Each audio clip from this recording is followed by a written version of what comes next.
Well, hello there. Welcome back. Today, I want to talk about why everything feels so much more personal when our bodies are overloaded.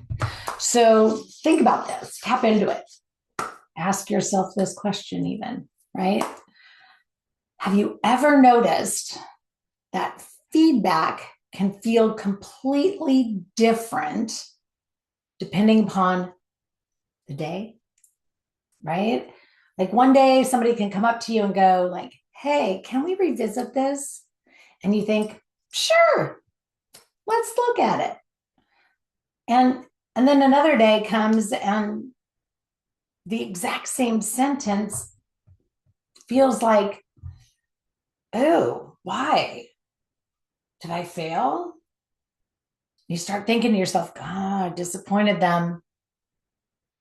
They're questioning my competence. They don't respect me or my stance." And and then it's that knowing, right? Like that knowing I'm about to be rejected and I better get ready to defend myself real quick, right? Now, those words didn't necessarily change, right? Your available capacity is probably the culprit. And that's the psychonutrition conversation that I want us having this week. Because when people talk about emotional reactivity, right, they often jump straight to mindset. And they start saying things like, "Don't take it personal. Stop being defensive. Let's just pause before we respond. Choose a better thought." And here's the old favorite: just use your tools, right? And those ideas are wonderful. They're not wrong. They're just incomplete because the ability to pause effectively requires capacity. And capacity, in case you're wondering what I'm referring to, right, is that ability to consider another interpretation,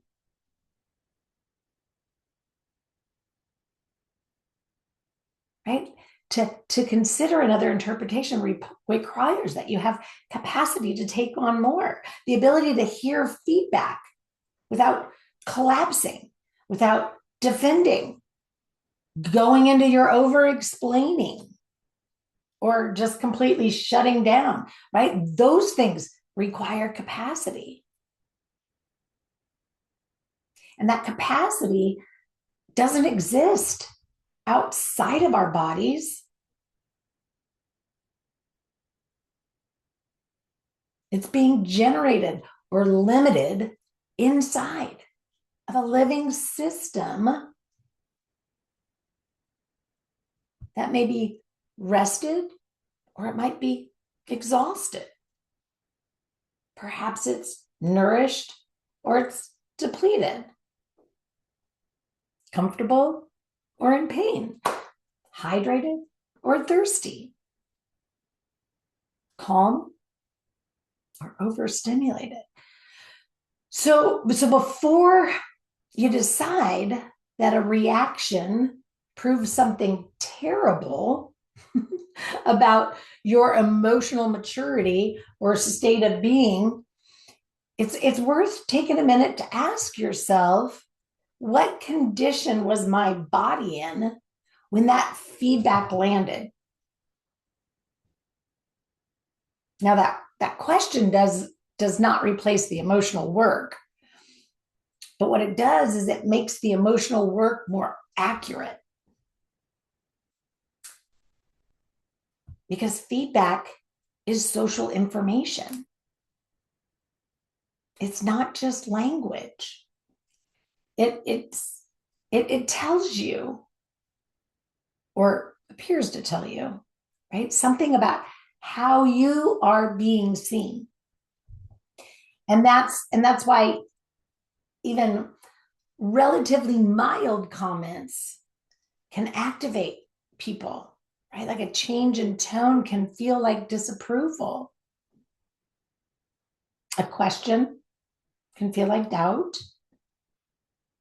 A correction can feel like humiliation, depending on the space. A delayed response can feel like rejection. A neutral facial expression, something I'm not real great at, right? Like a neutral facial expression can feel like disappointment.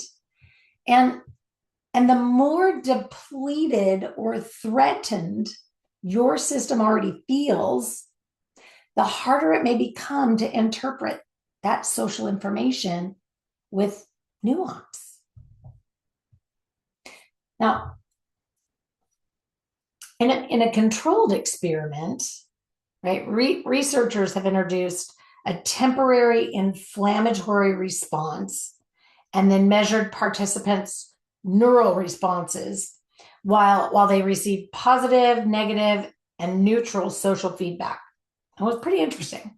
The inflammatory challenge was associated with altered sensitivity to social feedback, right? Supporting the broader point that immune activity can influence how social experiences are processed.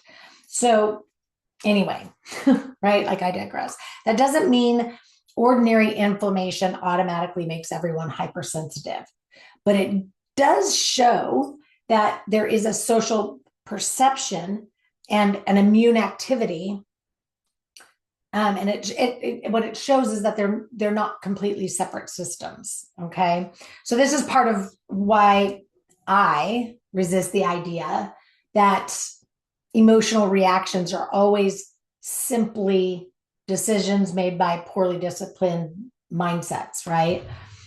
Because there's a mind, there's a history, there's a relationship, and then there's our body interpreting the moment, right? So our thresholds change.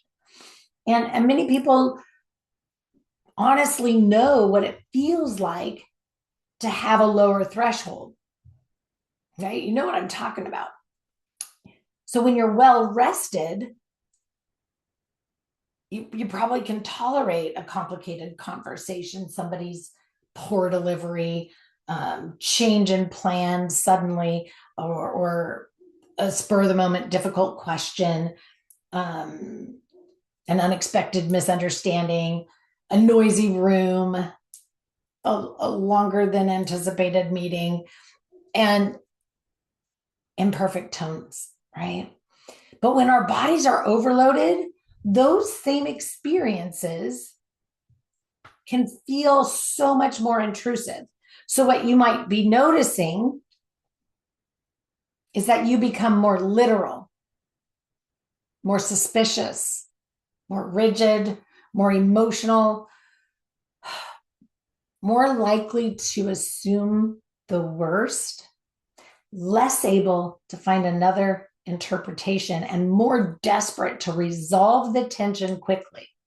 Okay. This doesn't necessarily mean you become a different person. Your threshold changed. So imagine yourself carrying a glass that's nearly full. Like one additional ounce creates overflow. The ounce itself is not the whole story. The existing load, right? The existing contents matter. And feedback often works the same way, right? Like that comment may be the final ounce in the glass, but underneath it may already be 3 nights of poor sleep, a headache, hunger, pain, digestive discomfort, hormonal symptoms, dehydration, work stress, some sort of an infection, medication side effects, too much caffeine, not enough recovery time, and a day of constant decision making, right? Then somebody asks one little tiny mildly loaded question, and your whole system responds as though, I don't know, they brought the entire burden to you, even when they didn't, because they touched the system while it was already full. Make sense? Now, sleep, I know we talked a lot about this last week, but sleep is one of the clearest examples of our bodies changing how a person, or changing how we receive our worlds, right? Sleep restriction has actually been associated with changes in our emotional stability, anxiety, confusion, attention, our responsiveness to facial expressions, even. Yeah. In fact, in one crossover study, they found, the crossover study was 5 nights of restricted sleep.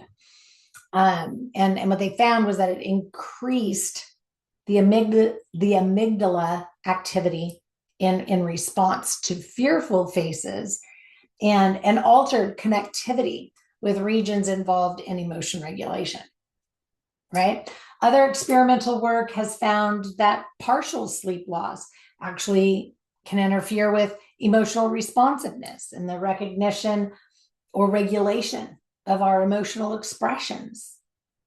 So what does that look like outside of that laboratory, right? Like, this is just, just little bits of research to give you the evidence. But what it looks like outside of the laboratories in our real worlds is hearing criticism where there was simply a question.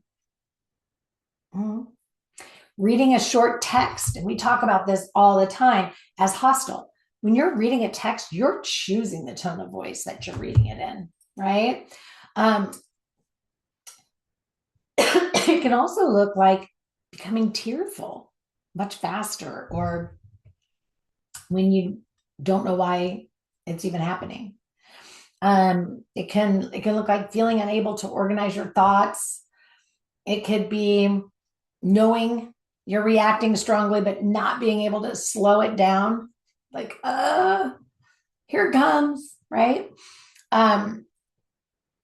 It can look like interpreting somebody's neutral behavior in a negative way. And it can be losing access to your humor, your flexibility, and your normal perspective on living, right? So sleep deprivation does not make every interpretation wrong. Sometimes the other person really was rude, believe me. But sometimes the feedback is unfair, and that's just a fact. But poor sleep, my friend, is going to reduce your ability to evaluate that cleanly.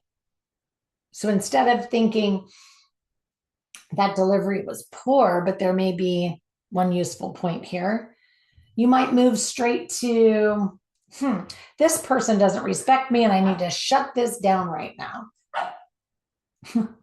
Very different responses, right? Very different. And so that's sleep, but sleep isn't the only piece. We got to talk about food, right? Hunger, underfueling, and low available energy.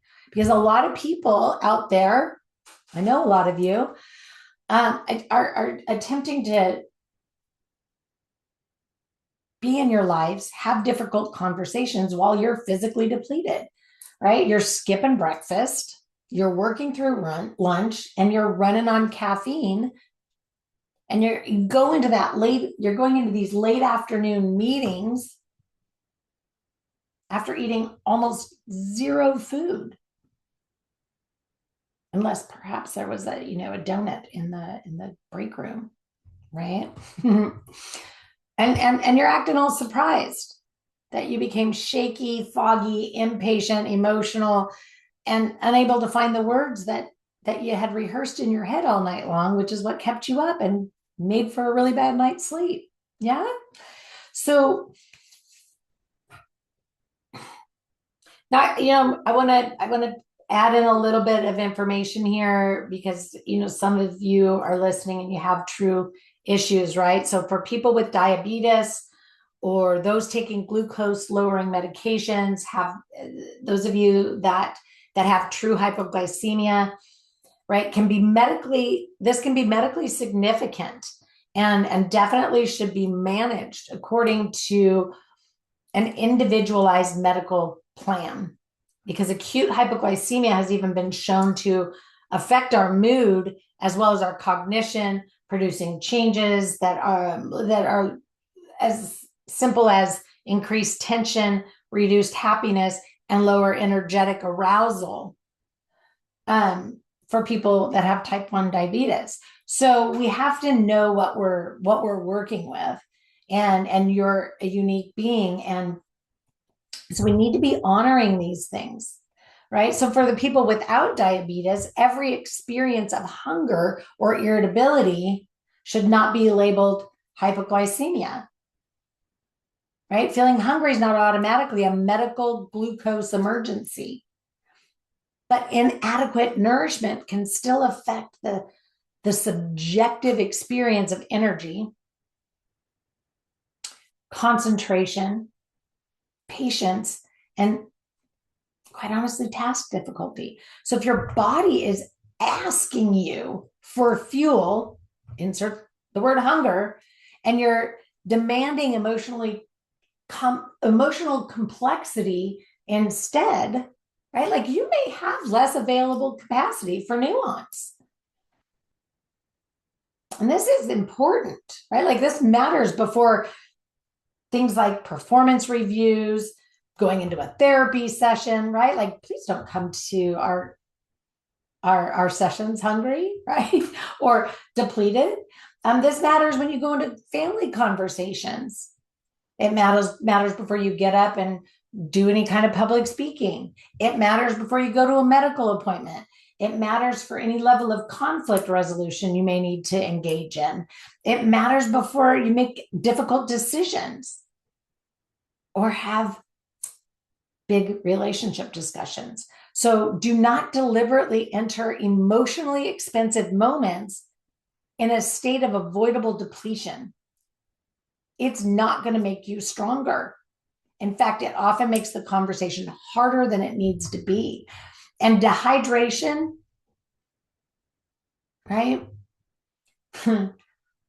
Let me tell you, my friend, it's not a personality disorder, but hydration is another one of those very simple factors that often gets overlooked, right? We have these controlled studies in young adults that have found that water restriction or mild dehydration can negatively impact or affect aspects of their mood, fatigue, perceived conversation, task difficulty, and some cognitive measures, where rehydration improved several of those outcomes in those study settings, although those findings varied by study design and population, right? So it doesn't mean that every irritated person needs a bottle of water. Please don't walk around and go, hey, honey, you're irritated, drink some water, right? So it doesn't mean they need a bottle of water instead of emotional accountability. So we don't want to turn hydration into another internet cure-all, because we don't need any more of those. But thirst, fatigue, headache, and reduced concentration are not ideal conditions for receiving complicated information. So if you're trying to hear feedback while your head hurts, your mouth is dry, you're tired, and your concentration is slipping, the task itself may feel way more demanding. This is data. This is information, right? The feedback that's coming at you may be valid, but your capacity to process it may be lower. And physical discomfort also changes what you have available. Imagine receiving criticism while you're nauseated, experiencing acid reflux, fighting a migraine, being constipated, dealing with joint pain. If you're super distended after a meal, right?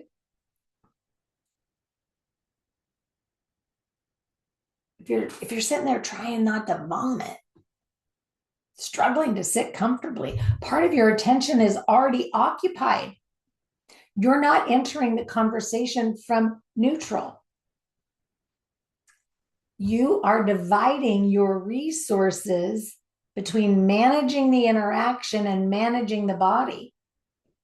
So this 100% can lead to shorter answers, less patience, difficulty in listening, a desire to end the interaction quickly, becoming more guarded, holding less eye contact, right? Like, where's the exit, right?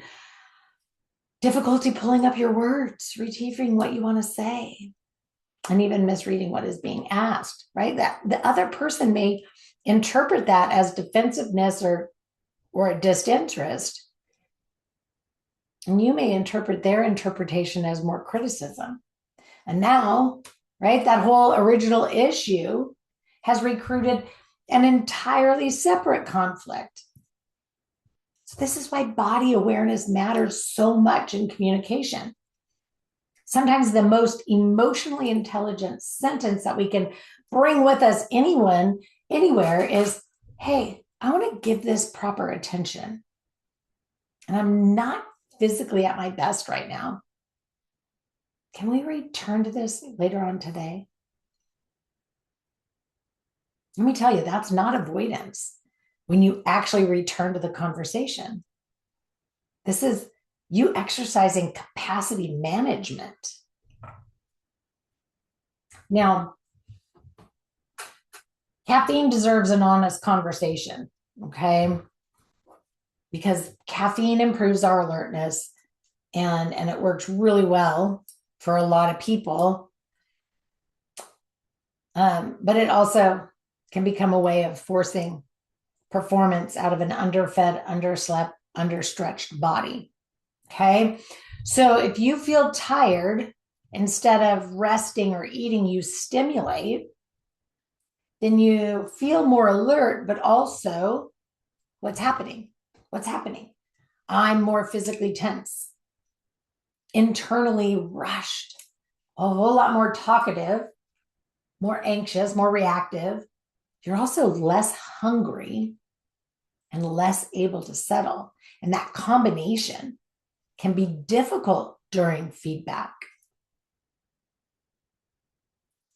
right? You may have enough energy to defend yourself, but not enough steadiness to actually listen. So the issue is not that caffeine is universally a bad thing. The issue is the dose, the timing, the individual sensitivity, any medical context that needs to be brought in, and what job you're asking it to do. Are you using it as a beverage that you enjoy? Or are you repeatedly asking it to replace sleep, food, and recovery time? Because those two things are not the same. Now, we have to visit, right? Alcohol and next day capacity. Because alcohol also belongs in this discussion. People often focus on what happens while drinking, okay? And sure, that's a whole other conversation. So, people focus on what happens while they're drinking, but they pay less attention to what happens the day after, right? The next day. So depending upon the person and the amount, right? Alcohol may affect sleep quality, hydration, digestion, mood, concentration, and response inhibition, right? You may wake up functional enough to go through the day, but not operating with your usual emotional margin. So that, my friend, can make feedback, not just feedback, feedback, noise, conflict, responsibility, social contact, all feel a whole lot more expensive. And here again, right? The point is observation, not morality. You have to be observing what happens to your patients the day after drinking. What happens to your sleep? What happens to your anxiety levels? What happens to your appetite and your energy? What happens to your willingness to engage? Those patterns are extremely useful bits of data and information if you're honest and if you truly observe. Now, I want to keep this one precise, okay? Inflammation can influence our mood and our social processing, but not every defensive response is an inflammation problem, right? Inflammation is not the only explanation. And I know a lot of people, there's just so much out there right now. Everything's just blanket inflammation, right? Sometimes you're defensive because you don't want to be accountable. You got to be honest about that. Sometimes the feedback is exposing something you've actually been avoiding. Sometimes you learn that being wrong is intolerable. And sometimes you're dealing with shame. Another time, the person delivering the feedback is unsafe, manipulative, or inaccurate. And sometimes you are simply angry. And the body is part of all of those stories. It's not automatically the whole story. Look, psychonutrition should increase your discernment, not create a new excuse for every one of your behaviors. Yeah? And the distinction that I'm talking to you about, right, is central to the work that we do in total emotional performance, and everything we're focusing on this month. But understanding why you were more reactive, and I need you to hear this, right? Like understanding why you were more reactive, it does not exempt you, right, from what you did with the reaction. Okay, so explanation is not exemption. So just because you understand why you were more reactive, it doesn't create a hall pass, right? Like, so you can say, I had not slept. I had barely eaten and I was physically overwhelmed. That may explain why the moment felt harder, but it does not automatically erase, right? The harsh words, the shutdown, the unnecessary accusations, any cruel tone, the impulsive email, or a personal attack. Your physiology influences your behavior. It does not remove your responsibility for leading it. The responsible next step may be, I got to acknowledge what happened. I got to look at how I can repair the impact, right? It may be changing how you prepare, learning how to recognize your early signs, taking the initiative to delay important conversations when it's appropriate for you, and building better physical support into your demanding days.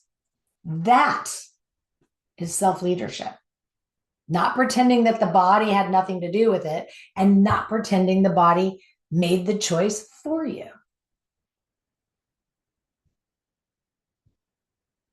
I want to introduce a pretty simple idea. feedback readiness. Okay. So feedback readiness is the condition that gives you the best reasonable chance of receiving information without being unnecessarily hijacked by preventable physical strain. You're not always control. You can't, right? Like you're not going to be able to control when feedback comes, right? A boss is going to call unexpectedly. A partner, right, might bring something up at a terrible time. A client may send a difficult message. The internet certainly will not wait until you're rested and well fed, right? If you're doing this, it's not going to wait till you're rested and well fed to show you what you want, what comes in your feed. But when you do have some control, preparation matters. Okay. So before a planned, difficult conversation, an evaluation, a meeting, an emotionally loaded event, right? Like ask yourself, hey, have I eaten enough for my body today? Am I hydrated? It's 1:00 before I pour this cup of coffee. How much caffeine have I had? Right? Do I really need to take one with me into this meeting? How did I sleep last night? Am I in any significant pain or discomfort? Is my digestion causing me any distress? Have I used alcohol recently in a way that is affecting me today? Do I need 5 quiet minutes before I walk into the room? Is this the right time for the conversation? Do I actually have the mental space to hear something I may not like? Right? So this isn't fragility, right? it's intellectual preparation. Athletes prepare their body before demanding performances. Professionals prepare their materials before important meetings. Why? Why would we expect emotional performance to need no preparation at all? I ask this question frequently. You prepare for everything else in your life. Why don't you prepare for your emotional performance throughout your days? Right? So a practical pre-feedback meal framework, right? Well, I'll back up, right? Like there isn't a universal feedback meal that you can make sure you have in case some comes, right? But there are some practical principles, okay? So I'll give them to you here. And we'll start with, noting, right? That before an important conversation, we want to choose food that is familiar to us, right? Don't try something you've never had before. We can choose food that we know for a fact is tolerable, is sufficient, not excessive, right? We don't want heavy for our digestion items.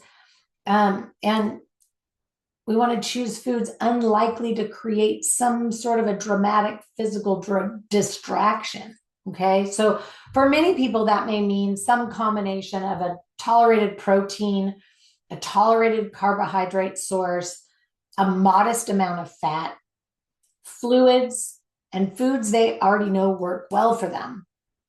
And if I take that example a little bit further, right? Scrambled eggs and toast, chicken and rice, yogurt with fruit, if dairy's tolerated. But there's so many plant-based ones that are awesome, right? A protein drink with a tolerated carbohydrate, turkey on bread or rice crackers, oatmeal, with an appropriate protein source, or just a smaller balanced meal rather than a very large one, right? These are just examples. They're not prescriptions, right? Like, you know your body, and if you don't, right, like, we maybe want to look at that. But someone with diabetes, kidney disease, gastroparesis, food allergies, an eating disorder history, inflammatory bowel disease, or other medical needs, right? They all may require a very different approach. So the goal is not a perfect plate. The goal is to avoid asking your body to manage hunger, digestive stress, and emotional complexity all at one time. Okay. Now, it's important, right? I'm going to say this: big words. Do not use restriction as emotional preparation. Yeah, I know. I see you, right? Some people eat less before stressful events because they feel anxious. Others restrict because they want to feel physically smaller, lighter, more controlled, or less vulnerable. And that might provide a temporary sense of control, but it can also, right, leave them more depleted. So if you have a history of disordered eating, do not turn feedback readiness into another rule system, right? This is not, I must eat perfectly before every conversation. Okay. It's, I do not deliberately abandon my physical needs and then shame myself for struggling emotionally. That's a much healthier standard. Yeah. I'll say that again.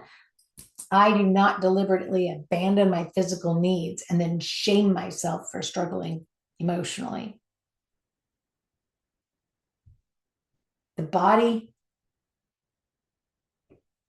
can create false urgency, my friend, right? So an overloaded body often wants relief. That can create urgency. You want the conversation resolved now. You want reassurance now. You want the person to say that they're not angry now. You want to explain everything right now. I just got to get it all out.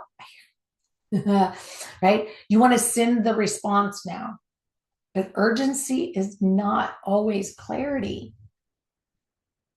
Okay? Sometimes that urgency is discomfort, looking for a way out, right? Like, it needs to get out. So before you respond, react, whatever, right? Choose. You have to ask yourself, do I actually need to resolve this immediately? Or does my body want the discomfort to stop? That question can prevent so much, right? It can prevent the long defensive text, the impulsive email, the excessive apology, the argument that didn't need to happen at all, and the explanation that buried the real point, right? You may need food, you may need some water, a power nap, or a good night's sleep. You may just need to take 20 minutes. You may need to walk. You may need to stop writing and return to this tomorrow. Relief and resolution are not the same thing. Okay. So we're going to do your feedback pattern audit this week. And so what this looks like is, right, like, noticing your patterns. So you'll start with what physical state makes feedback harder for me. Okay. And so this could be poor sleep, hunger, pain, digestive distress, dehydration, hormonal symptoms, illness, too much caffeine, the day after alcohol. It could be one of those. It could be all of those. It could be a combination. You need to notice your patterns. And then the next question is, what happens to my interpretation? Do I assume it's criticism? Do I exaggerate the consequences? Do I become certain that somebody is disappointed in me or just disappointed in whatever, right? Do I lose access to alternative explanations, right? What happens to my interpretation? And then what happens to my behavior? Do I defend, collapse, go into over explaining, apologize, get a real sharp tone? Do I withdraw? Do I perform being receptive, right? Like that pretend, oh, sure, right? And then you get to ask yourself, what helps me return to myself? And could be different for each of them, right? Like, what are those things we used to do? Word connecting, we drew the line from one anyway. So what helps me return to myself? Food, water, rest, movement, quiet, just time, writing it out before responding, a grounding sentence, asking for clarification or deeper understanding, scheduling the conversation instead of forcing it. Like, hey, can we get together and have this conversation at 2:00? Right? You're building a map, not an excuse. Okay. I'm not down for that. Right. So we're building a map because a map is going to help you respond with more precision next time. So I don't leave you just like, okay, great, I've done this observation. Now what, right? Like, let's talk about a clean response framework. Because when feedback lands and you notice that your capacity is low, you want to have something to try. So we'll try this, right? So first, separate the event from the meaning. What was actually said, write it down. And what am I making this mean? Right? Then second, I'm going to assess my body, right? Am I hungry? Am I tired? Am I ill? Am I in pain? Am I overstimulated? Or just physically uncomfortable?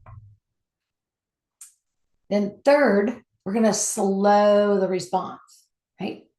Just requires asking, do I need to respond now? Just in that gives you a little space, because even if you need to respond now, right, you could take a pause. Need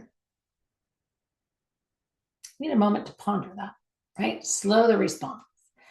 Fourth thing you want to try is preserving the conversation. So you could say something like, I want to think about that before I respond, right? Kind of the similar example.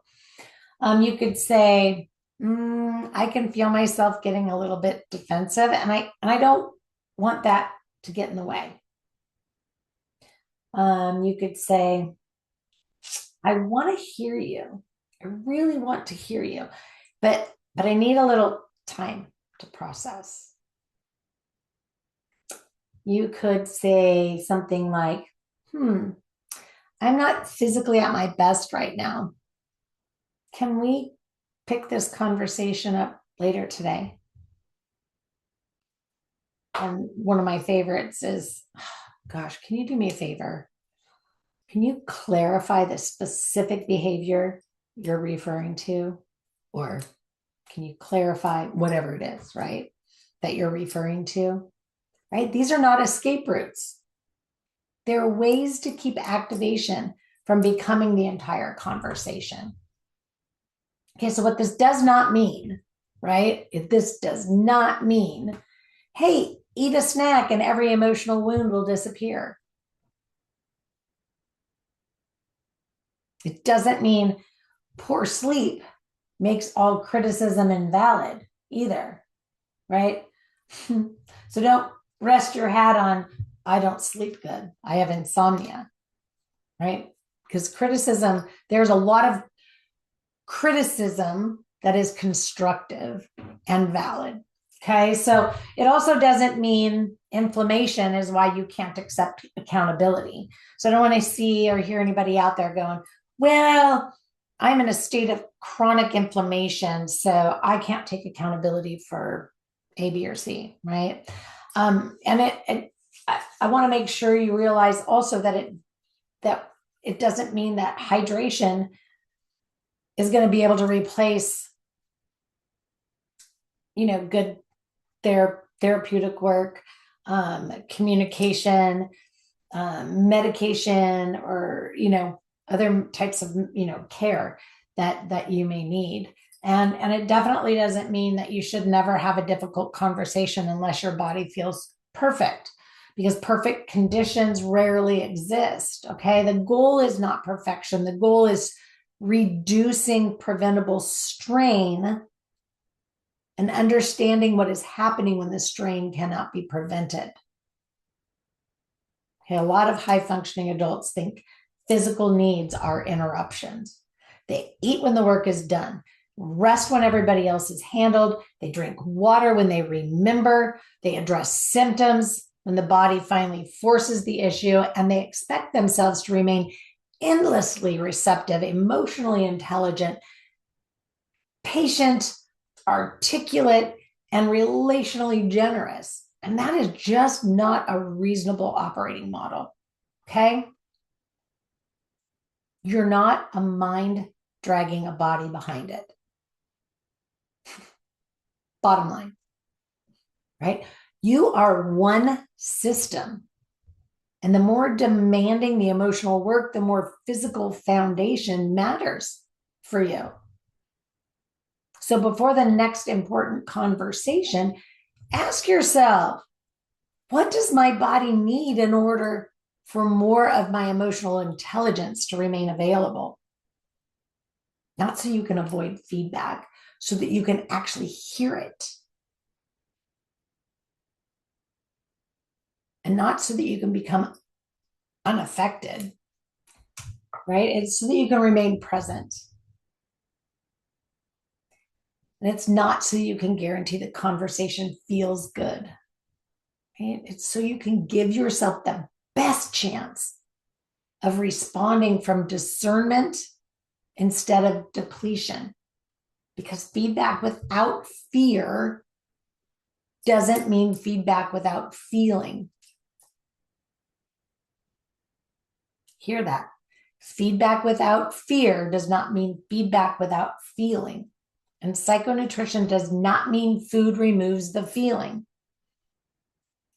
Okay? It means that you stop making an already difficult moment harder by pretending your physical condition has nothing to do with how you process it. Your history matters, your beliefs matter, the delivery matters, the relationship matters, and your body matters too. That is the whole human conversation. Okay, so this is the psychonutrition inside of our total emotional performance work. Support the body, understand the pattern, lead the response. I'll see you next week.